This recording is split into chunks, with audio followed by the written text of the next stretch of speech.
بسم الله الرحمن الرحيم. السلام عليكم ورحمة الله وبركاته. إن الحمد لله نحمده ونستعينه ونستغفره ونعوذ بالله من شرور أنفسنا وسيئات أعمالنا. من يهده الله فلا مضل له ومن يضلله فلا هادي له. أشهد أن لا إله إلا الله وحده لا شريك له وأشهد أن محمدا عبده ورسوله وحبيبه وخليله ولا نبي ولا رسول بعده. يا أيها الذين آمنوا اتقوا الله حق تقاته ولا تموتن إلا وأنتم مسلمون. أما بعد فإن أصدق الحديث كتاب الله وخير الهدي هدي محمد صلى الله عليه وسلم وشر الأمور محدثاتها وكل محدثة بدعة وكل بدعة ضلالة وكل ضلالة في النار.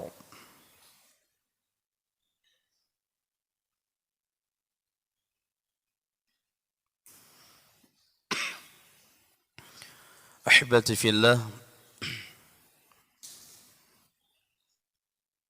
rahimani wa rahimakumullah.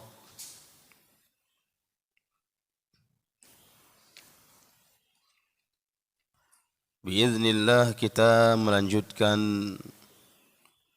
pembahasan kita dari kitab hadis Al-Arba'in lil Imam An-Nawawi rahimahullahu taala rahmatan wasi'ah. Kita masih di hadis yang ketujuh dan alhamdulillah kita sudah menyelesaikan dari an-nasihatu lillah, nasihat kepada Allah.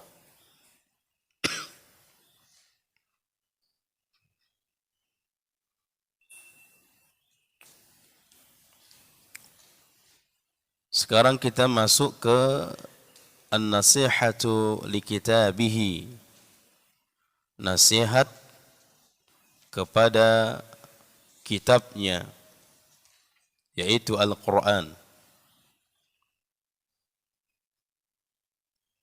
Setelah kita mempelajari apa yang dimaksud dengan nasihat kepada Allah, maka kita juga perlu mempelajari apa yang dimaksud dengan nasihat kepada kitabnya. Wali kitabihi, nasihat kepada kitabnya, yaitu Al-Quran.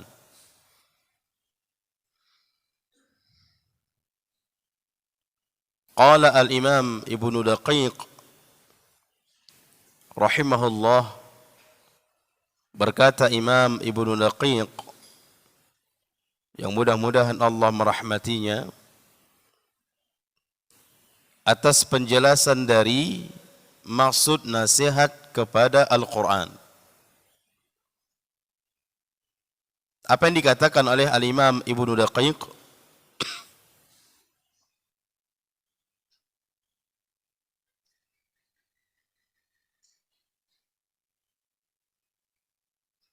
Al-iman أنه كلام الله تعالى، أنه كلام الله تعالى وتنزيله، Maksudnya adalah yaitu bernasihat kepada kitab Al-Quran. Maksudnya adalah kita beriman bahwasanya Al-Quran itu adalah kalamullah, perkataan Allah. Wa tanziluhu, yang Allah telah menurunkannya. Yang Allah telah menurunkannya. Maka yang pertama kali yang dikatakan oleh Al-Imam Ibnu Daqiq, kita wajib beriman bahwasanya Al-Quran itu kalamullah. Harus kita imani itu. Al-Quran itu adalah kalamullah.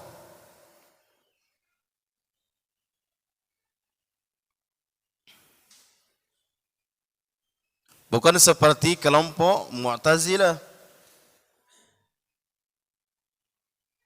yang mereka meyakini Al-Quran itu bukan kalamullah. Bukan kalamullah. Itu hanya makhluk. Itu hanya makhluk. Maka ini adalah batil.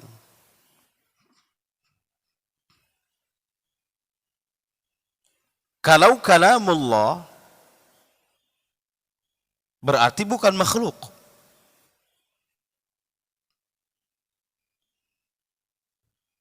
Karena sebagian ulama mengatakan kalam tidak bisa dipisahkan dengan zat. Kalam tidak bisa dipisahkan dengan zat. Kalau dia beriman zat Allah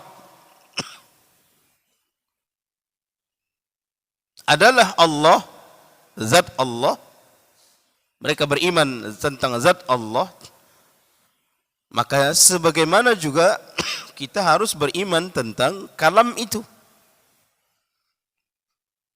Kalau kita meyakini zat itu bukan makhluk, maka kalamnya juga, kalam Allah juga bukan makhluk. Karena tidak bisa dipisahkan antara zat dengan kalam.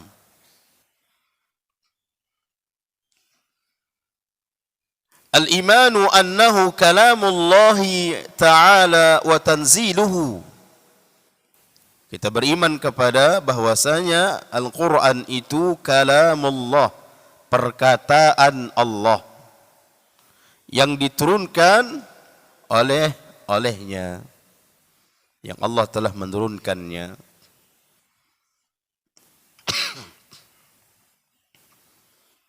Bahkan orang Arab kafir sekalipun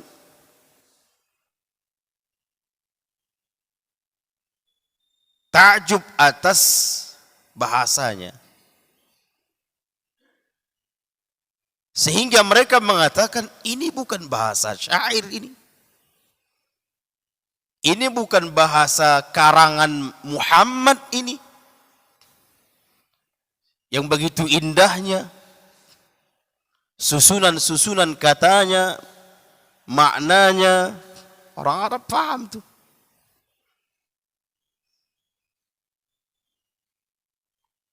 Apalagi di masa itu diturunkannya Al-Quran, di masa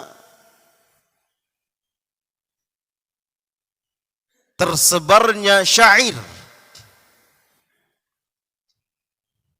Tersebarnya syair. Lagi musim-musim syair itu. Dan memang mukjizat Nabi diberikan oleh Allah sesuai dengan musim di waktu itu. Al-Quran adalah mukjizat Nabi yang diabadikan oleh Allah mukjizatnya.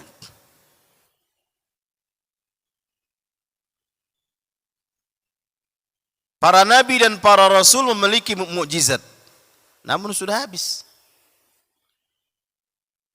Nabi Isa alaihi salam, apa mukjizatnya? Bisa menghidupkan orang mati, bisa menyembuhkan penyakit-penyakit sekalipun penyakit apa namanya, kusta, ya, kusta namanya itu ya. Penyakit-penyakit yang berbahaya lah. Dan di masa itu adalah musim tabib atau musim pengobatan.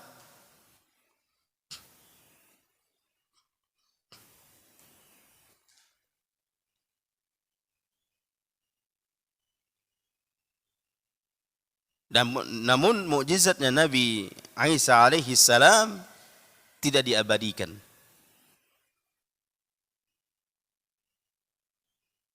Demikian juga mukjizat Nabi Musa alaihi salam, apa mukjizatnya? Tongkat yang bisa membelah lautan. Namun mukjizat itu sudah habis. Adapun mukjizat Nabi SAW, walaupun Nabi telah wafat, mukjizatnya sampai sekarang ada. Itulah Al-Quran, mukjizat Nabi itu diabadikan 14 abad dahulu sampai sekarang ada.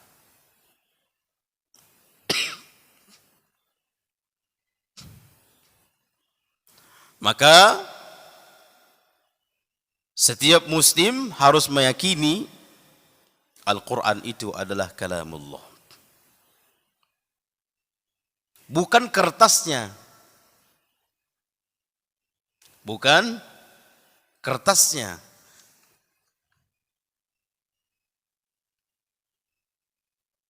Kalau kertasnya itu makhluk atau tidak? Makhluk. Bukan kertasnya. Kalau kertasnya makhluk.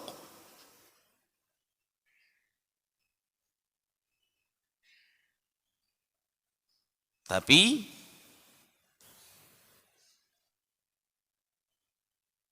apa yang tertulis di dalam kertas itu?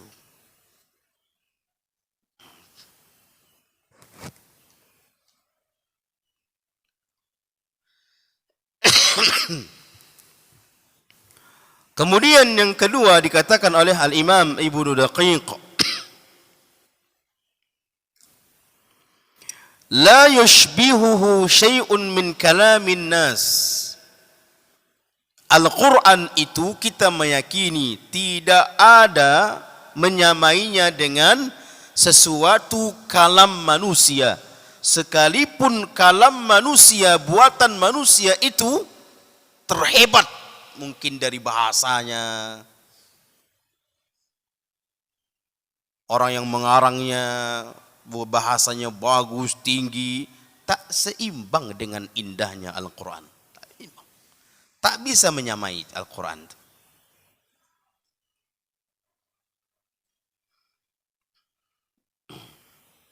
Tak seimbang. Dan tidak boleh kita menyamakan Al-Quran itu dengan sesuatu dari makhluk.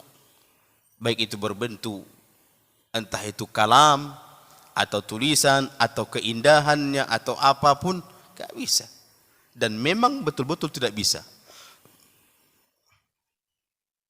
Makanya Allah mengatakan, menantang orang-orang di waktu itu, buat seperti Al-Quran walaupun satu surah. Wa in kuntum fi raibim mimma nazzalna ala abdina fa'tu bisurah.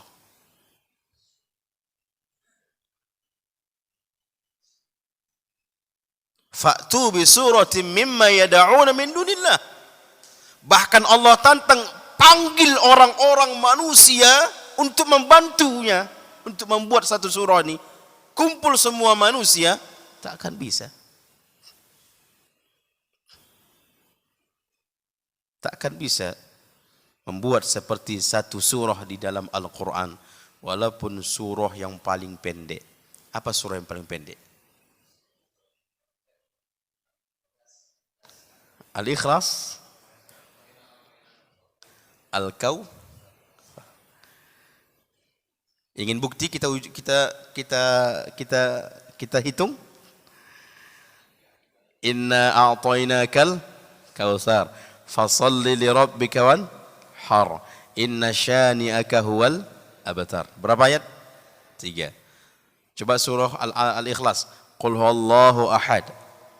Allahus samad. Lam yalid wa lam yulad wa lam yakul lahu kufuwan. Berapa ayat? 4.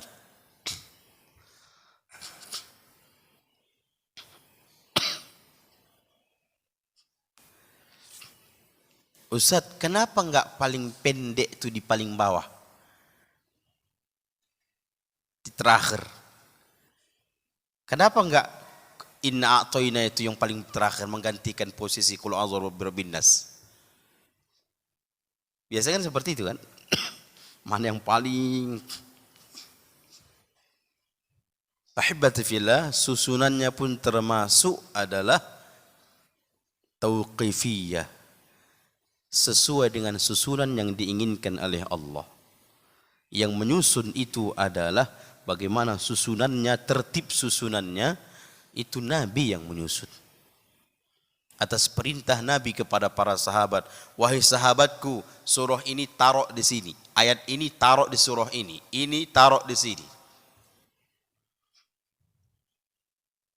Berarti nggak bisa kita mainkan akal di situ.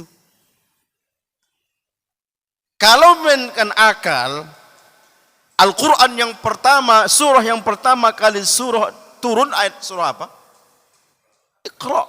Namun kenapa Al-Fatihah yang duluan? Kita buka di situ.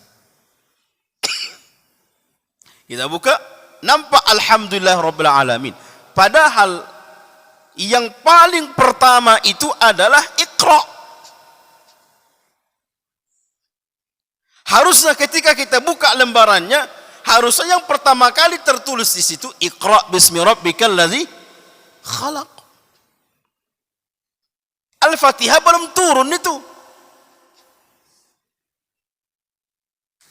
Sebagian ulama mengatakan di Madinah atau setelah hijrah Nabi Al-Fatihah itu turun. Maka disebut dengan surah Madaniyah. Iqra kapan turun? Sebelum hijrah. Makanya nggak bisa. Ini kok bisa seperti itu? Sampai susunannya pun di mana letak surah itu, di mana letak ayat itu. Terkadang ada turun satu surah sempurna, kamil, sempurna satu surah turun kepada Nabi. Ada tidak terpisah? Terpisah. Ada bahkan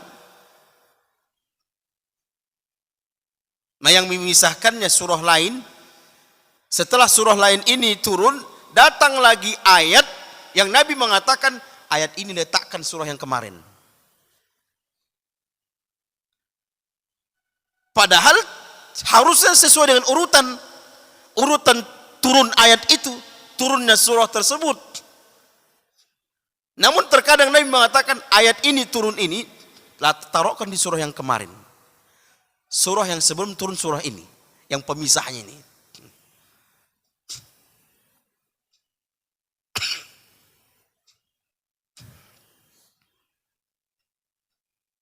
Makanya itu luar biasa. Mustahil Nabi kita yang membuat itu sendiri, mengarangnya. Mustahil. Namun orang kafir mengatakan itu karangan siapa? Muhammad.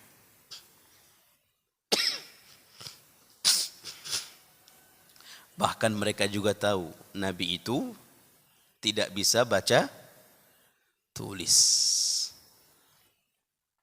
Itu saja sudah mengalahkan mereka. Argumen kalau seandainya mereka meyakini Al-Quran itu karangan si Muhammad, tulisan si Muhammad, bagaimana bisa sedangkan dia tidak bisa baca tulis? Itu sudah merontokkan argumen mereka, ucapan mereka.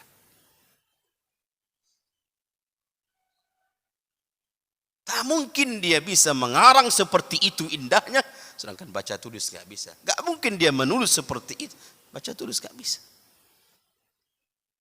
Dan kata para ulama, itulah hikmah Allah menjadikan dia tidak bisa baca tulis.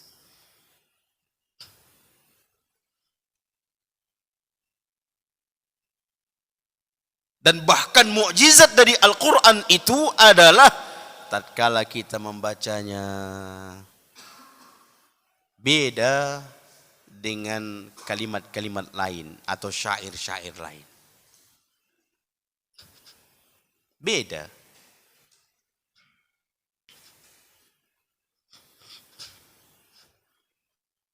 Isi kandungannya, isi bahasanya yang begitu sopan.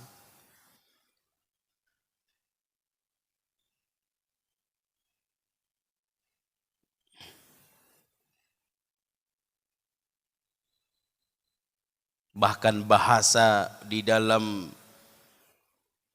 perhubungan suami istri pun itu bahasanya sopan. Nggak langsung seperti bahasa gamblang-gamblangan kayak gitu. Bahasa luar biasa.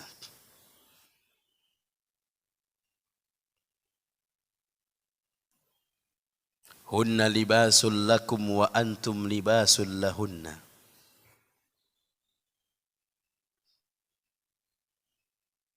Perempuan itu pakaian bagi kalian dan kalian pun pakaian bagi mereka.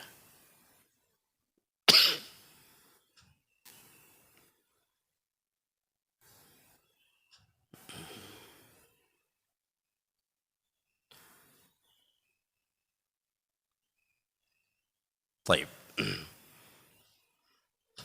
Maka dari itu orang yang membaca kalamullah adalah ibadah. Adalah ibadah.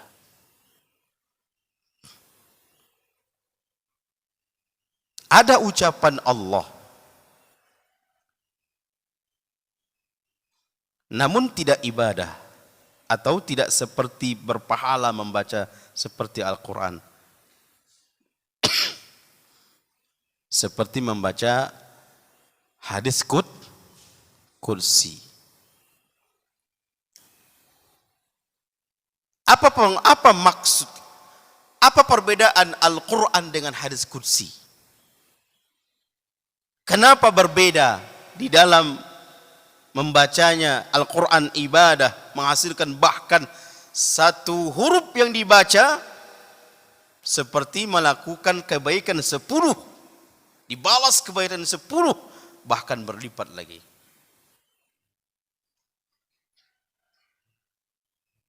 Itu satu huruf. Al-Fatihah saja kita baca berapa huruf itu? Berapa ganjaran pahalanya itu? Satu huruf. Dibalas 10 kebaikan. Satu huruf dibalas 10 kebaikan. Alif Lam Mim itu berapa huruf? 3 huruf. Berarti sudah berapa hasil pahala di situ? 30. 30 satu huruf 10. Apakah sama pahalanya dengan membaca hadis kursi? Hadis kursi itu juga jemaah adalah firman Allah, ucapan Allah, namun maknanya dari Allah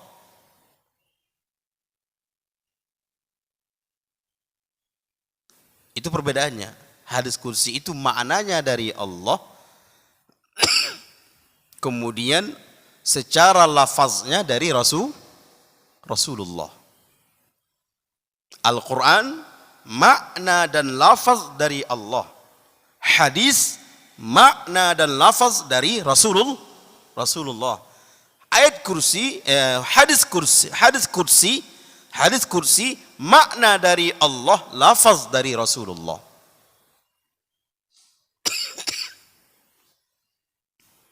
Makna dari Allah, lafaz dari Rasulullah. Itu hadis kursi.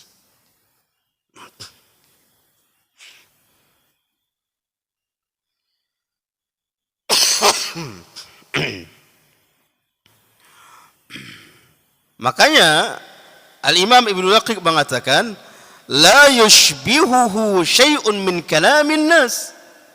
Tak boleh disamakan dengan kalam manusia, enggak boleh. Dengan ucapan-ucapan yang lain atau dengan kitab-kitab lain dari syair-syair, enggak boleh. Al-Quran tidak boleh disamakan. Wala yaqdiru ala mithlihi ahadun minal khalqi.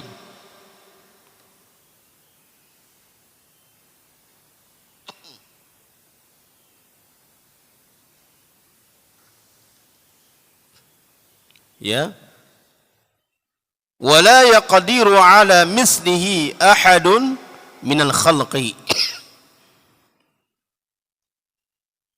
Tidak ada yang mampu satu orang pun dari makhluk yang bisa membuat seperti Al-Quran. Enggak bisa, enggak ada yang mampu. Seperti kita sampaikan tadi, Allah tantang. Bahkan manusia ini pun berkumpul untuk membuat satu surah saja, enggak bisa. Enggak bisa.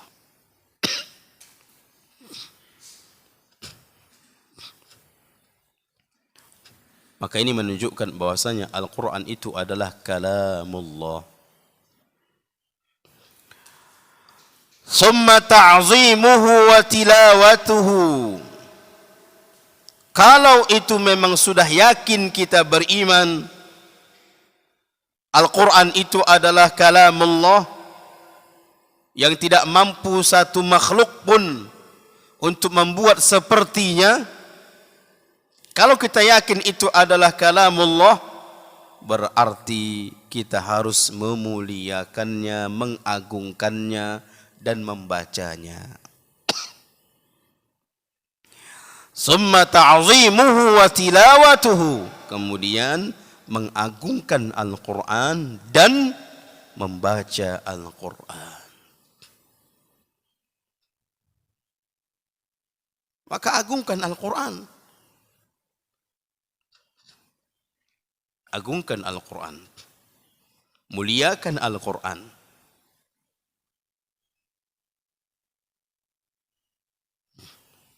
Muliakan Al-Quran, dan demi Allah, orang pun yang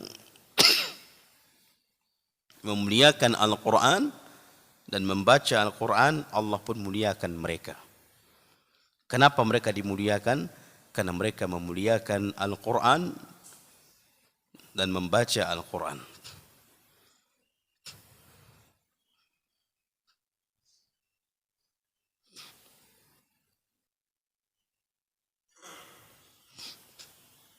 Makanya tidak boleh Al-Quran itu tercecer-cecer.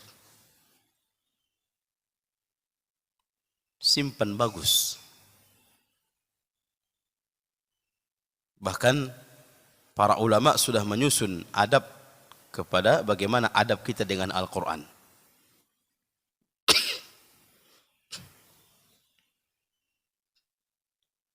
Bagaimana adab kita di dalam membaca Al-Quran.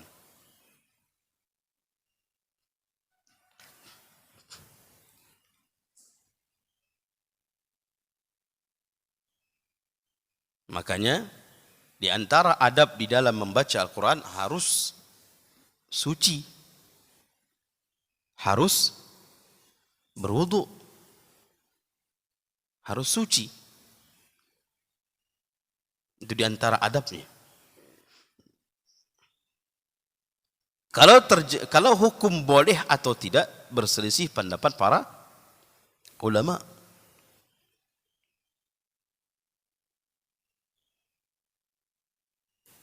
Wanita yang haid misalnya, apa hukum mereka menyentuh Al-Quran, mushaf secara langsung?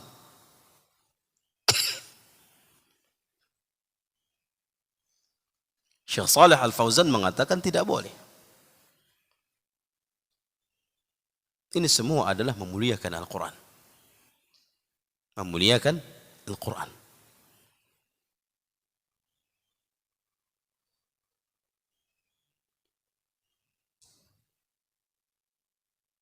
Apalagi na'udzubillah, ada makhluk-makhluk Allah yang aneh yang mereka menginjak-injak Al-Quran.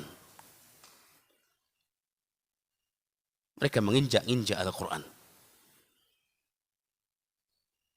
Bahkan para pemuja jin, para pemuja syaitan, budak-budak syaitan, para dukun, tidak sedikit mereka meletakkan Al-Quran itu di toilet-toilet.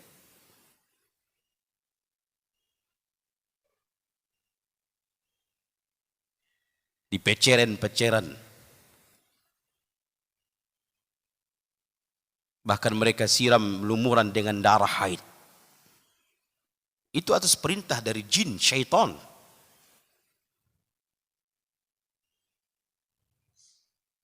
Na'udzubillah. Jadi ta'zimuhu, muliakan. Muliakan Al-Quran.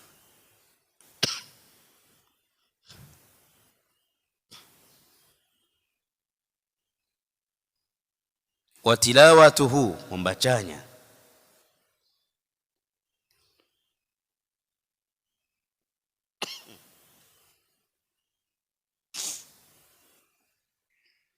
Wa tilawatuhu, membacanya. Haqqa tilawatihi, dengan membaca yang benar. Dengan membaca yang benar. Memberikan hak setiap huruf. Memberikan hak setiap huruf. Karena itu kalamullah, bukan kalam manusia atau kalam makhluk. Itu kalamullah.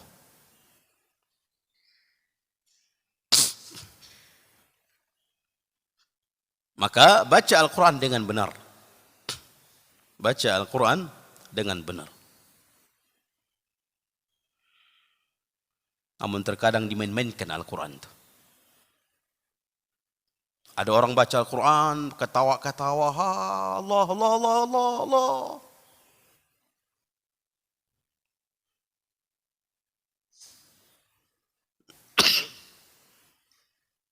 Dia membaca Al-Quran, disambut dengan ketawaan, Allah, Allah, Allah. Apalagi cengkok-cengkoknya, begitu dibuatnya cengkok-cengkok apa, oh semakin ribut, semakin diketawai. Ta'zim, muliakan. Bahkan untuk di dalam rangka memuliakan Al-Quran itu, wa idza quri'a Al-Quran fastami'u lah. Kalau dibacakan Al-Quran maka dengarkan, benar-benar dengarkan. Kalau dibacakan Al-Quran, berhenti semuanya, diam. Ketika ada orang baca Al-Quran misalnya, kita harus diam, dengarkan.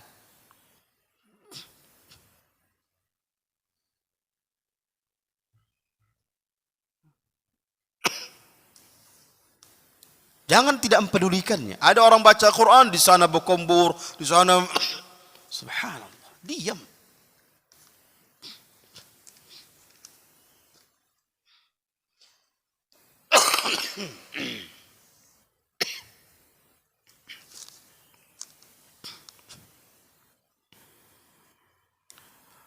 Wa tahsinuha, memperbagus bacaan Al-Quran. Memperindah bacaan Al-Quran.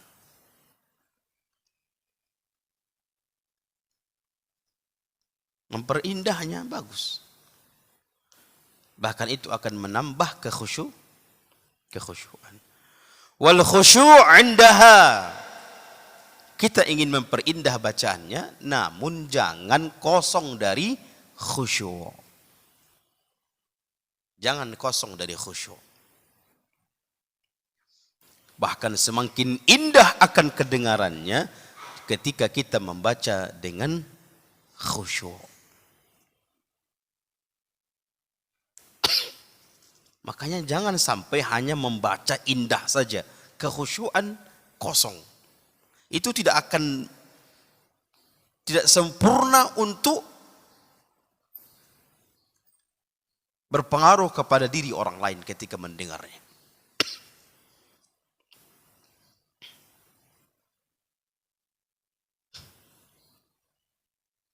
Maka khusyuk jangan pernah lupakan di dalam membacanya. Baca dengan bagus, baca dengan memperindah.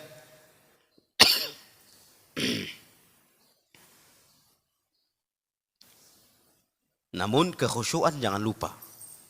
Jangan fokus terhadap indahnya. Makanya tidak boleh fokus mentaklid suara. Enggak boleh. Dia mau pakai suara siapa? Suara syekh ini. Namun kalau dengan suara syekh ini dia mentaklid, dia betul-betul menirunya sehingga bisa menghilangkan kekhusyuan dia, enggak boleh. Itu tidak boleh. Dan alangkah banyak orang baca seperti ini. Lebih fokus dia terhadap lagu dari meniru dari syekh tersebut, ustadz tersebut, qari tersebut. Namun hilang kekhusyuannya. Hilang kekhusyuannya. Namun kalau seandainya dia meniru bacaan-bacaan qari, bacaan-bacaan imam atau para masyayikh, dia meniru, namun dia tetap membacanya dengan kekhusyuan, tidak fokus kepada lirik-lirik apa itu, ayunan-ayunan dari suara itu, maka tidak masalah. Jika dia tidak menghilangkan kekhusyuan, maka tidak masalah.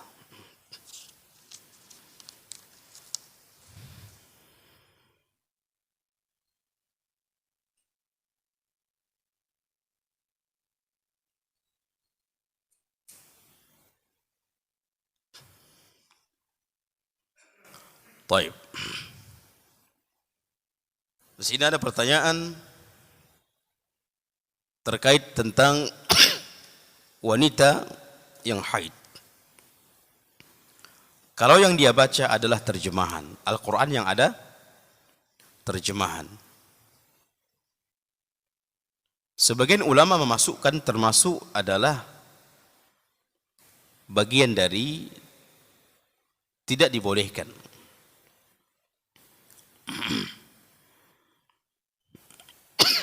Sekalipun itu ada terjemahannya.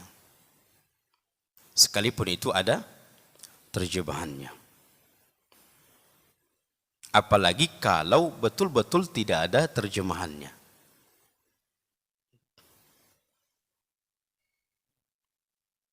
Maka memang pada waktu itu kita, para wanita misalnya yang haid, betul-betul nggak bisa membaca Quran, nggak bisa menyentuh Al-Quran.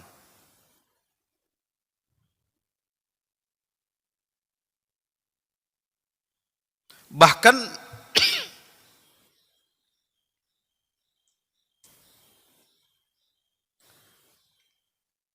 siapa ditanya itu, syekh siapa ya? Termasuk membacanya melalui handphone. Ketika kita buka aplikasinya, bukankah susunan itu seperti Al-Quran? Kemudian kita membuka lembaran, tinggal pijit kan membuka lembarannya, itu disamakan juga membuka lembaran. Lupa anak syekh siapa yang mengatakan itu termasuk.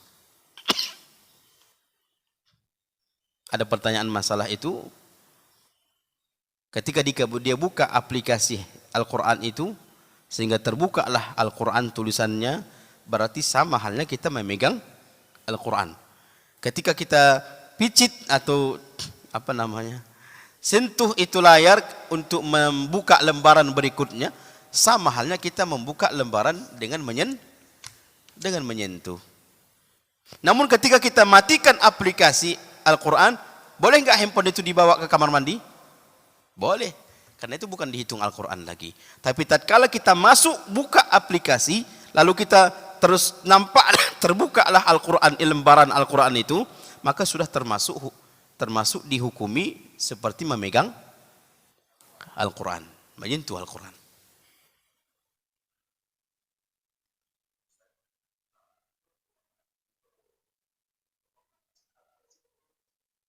Apa ya? Membaca. Adapun membaca tanpa disentuh, mungkin dari hafalan, ini termasuk khilaf di kalangan para ulama. Sebagian ulama mengatakan tetap tidak boleh. Sebagian ulama mengatakan boleh. Kalau itu dari hafalan, tidak menyentuh. Tidak menyentuh mushaf. Membaca dengan menyentuh mushaf.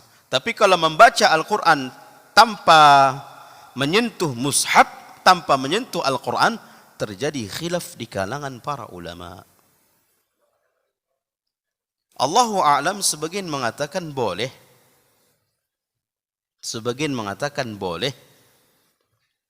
Apalagi dia khawatir hafalannya.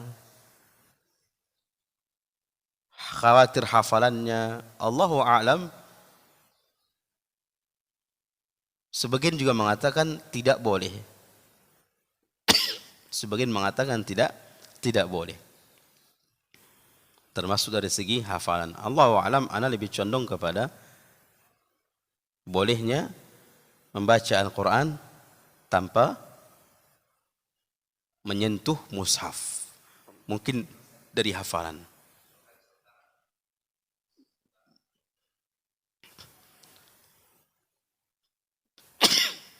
Bagaimana dengan menyentuhnya tanpa langsung? Mungkin pakai tangan. Maka juga tetap itu digunakan misalnya. Kecuali misalnya hal-hal yang mungkin harus disentuh. Mungkin harus disentuh. Nah, sebagian ada pembicaraan para ulama dibolehkan menyentuhnya tanpa langsung, mungkin ada pembatas, pembatasnya entah pakai kain atau kaos tangan. Allahu a'lam. Ini adalah kembali kepada asal, tetap juga tidak dibolehkan. Kembali kepada asal. Kalaupun itu digunakan jika saat betul-betul memang harus menyentuh. Bukan dia sengaja untuk membacanya lalu dia pakai kaos tangannya. Atau dia ambil tisu membaliknya. Atau dia ambil kain untuk alas untuk dalam membaliknya. Tapi kalau mungkin memang harus, memang harus dipegangnya. Entah mau jatuh atau nampaknya Al-Quran itu lagi berletak-letak, mungkin anaknya meletakkan di tengah, khawatir akan terpijak, dia ambil, mungkin dia boleh mengambilnya pakai alas, atau bahkan sebagian ulama ini kena sudah darurah, maka boleh dia menyentuh langsung Al-Quran itu, lalu ditaruhnya di tempat yang lebih tinggi dari itu. Adapun dengan kesengajaan untuk membacanya, mungkin menyentuh dengan menggunakan alas, Allahu a'lam, juga ini termasuk di dalam larangan, karena kita sengaja. Karena di dalam membacanya saja khilaf kan di kalangan para ulama. Tanpa itu masih dalam hafalan lagi, membacanya dengan menggunakan hafalan, terjadi khilaf. Faham ini jemaah?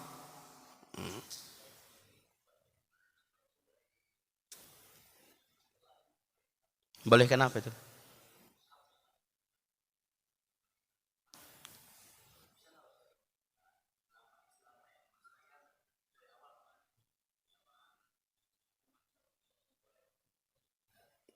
Naam.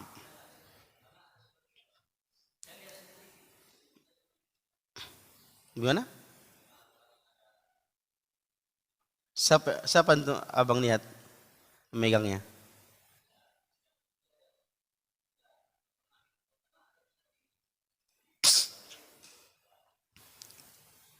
Enggak, maksudnya yang dia memegang itu laki-laki atau perempuan?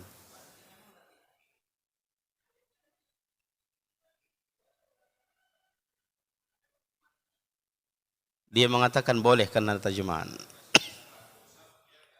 Iya.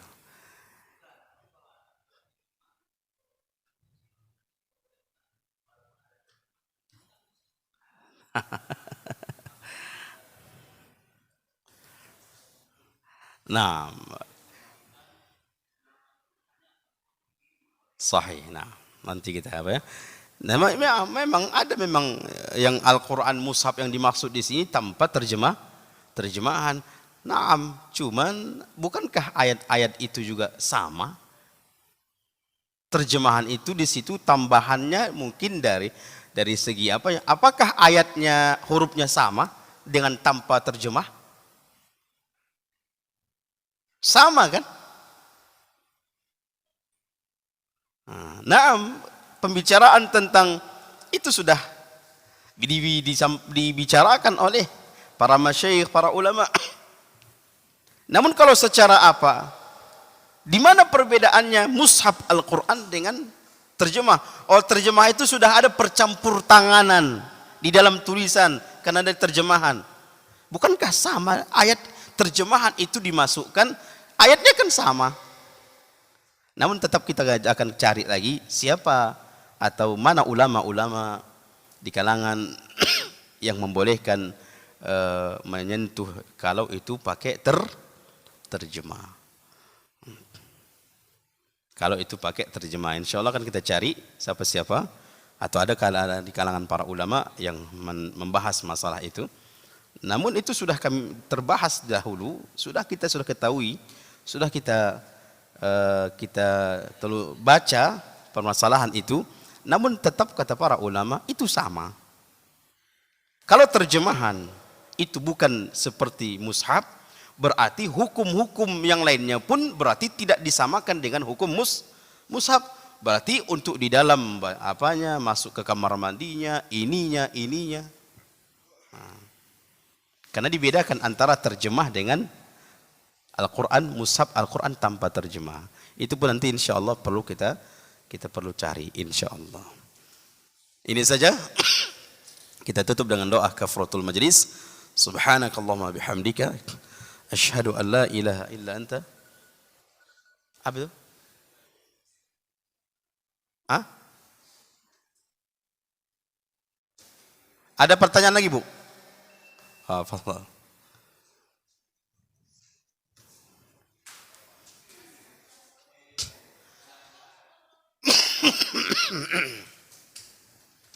Syukran, jazakallahu khair.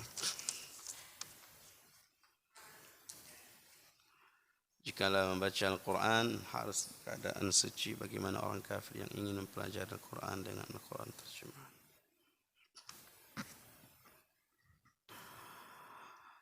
Jika membaca Al-Quran harus dalam keadaan suci, bagaimana orang yang kafir yang ingin mempelajari Al-Quran dengan Al-Quran terjemahan?